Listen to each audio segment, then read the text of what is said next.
Okay, guys, today we're going to talk about the importance of black history, and we're doing this a little bit ahead because I want to make a point of why, and you guys see back here, it says Black History Year, and there's a very specific reason for that.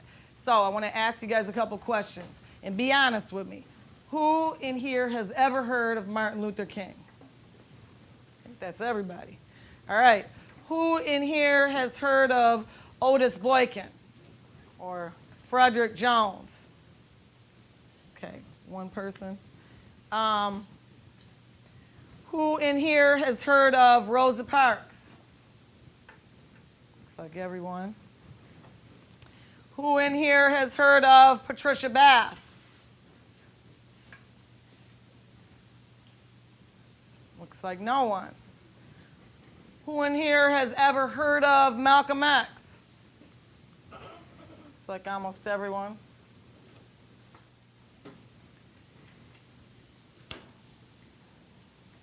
Who in here has heard of Alexander Miles?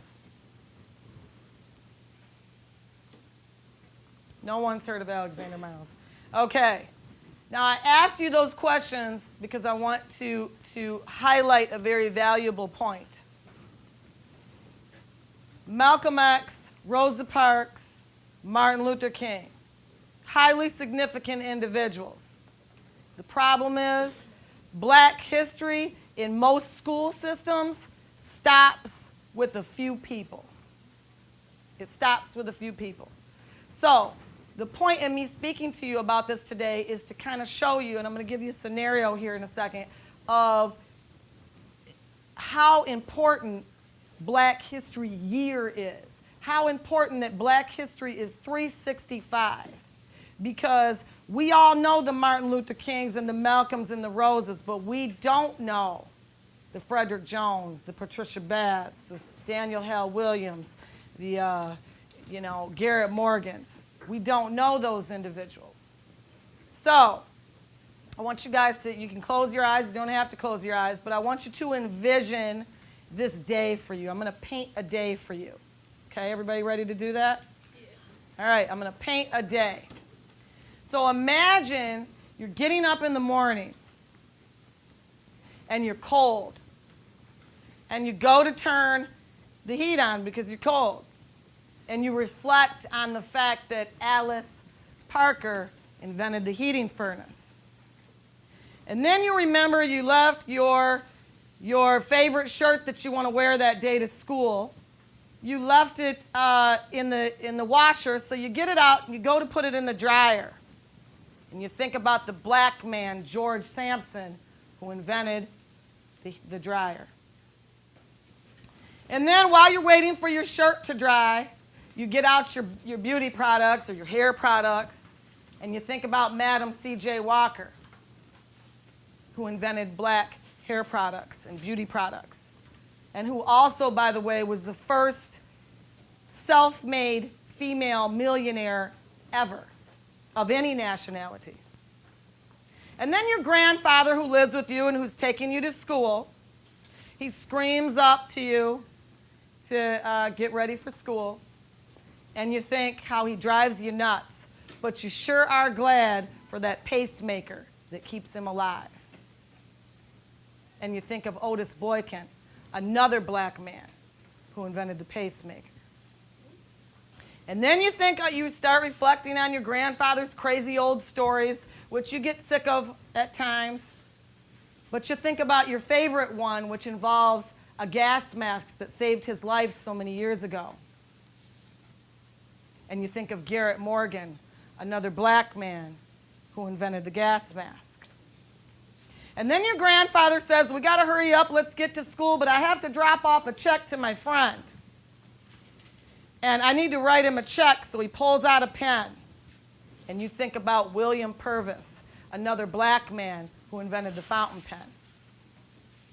And then you get to your grandfather's friend's condominium, and you get out of the car, and outside there's a guy playing a guitar. And you think about Robert Fleming, another black man who invented the guitar. And then you go inside the condominium and you get into the elevator to go up 20 flights. and you think of Alexander Miles, another black man who invented the elevator. And when you get to the 20th floor, you notice there are electricians working, and suddenly all the lights go out. And that allows you to reflect on light. And you think about Lewis Latimer, another black man who invented the filament in the light bulb so that it would last longer than 2 days. And then your grandfather's crazy old friend comes to the door with a lantern. And you laugh and you chuckle and you think, this guy's a nut.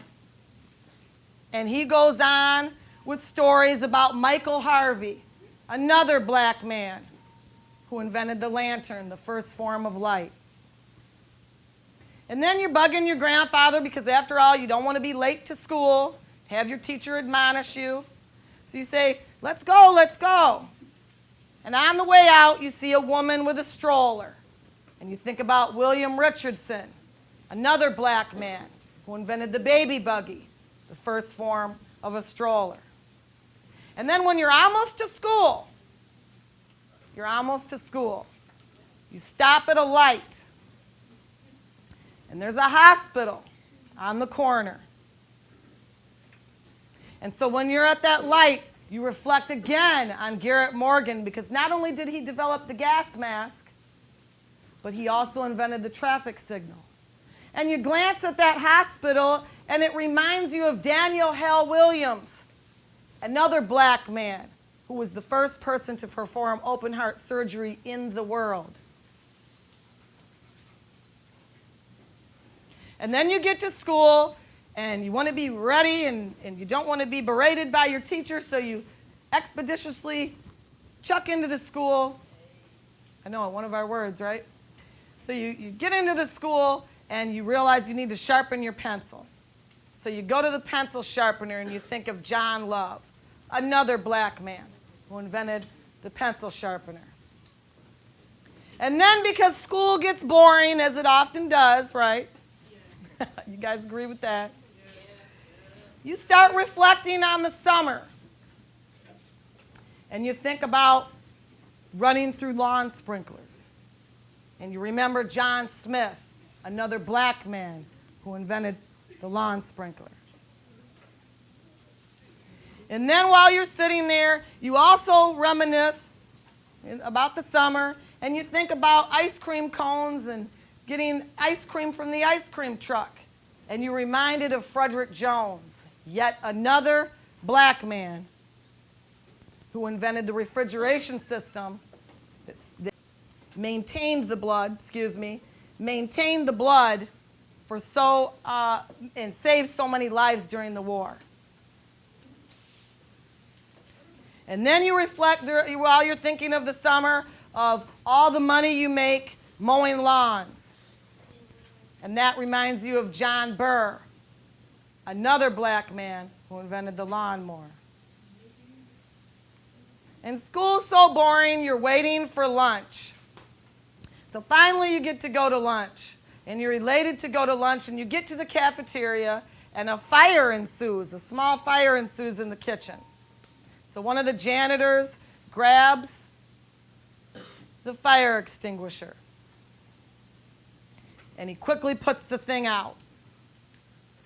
And you think of Thomas Marshall, another black man who invented the fire extinguisher. And then finally, you sit down, happy to eat your lunch.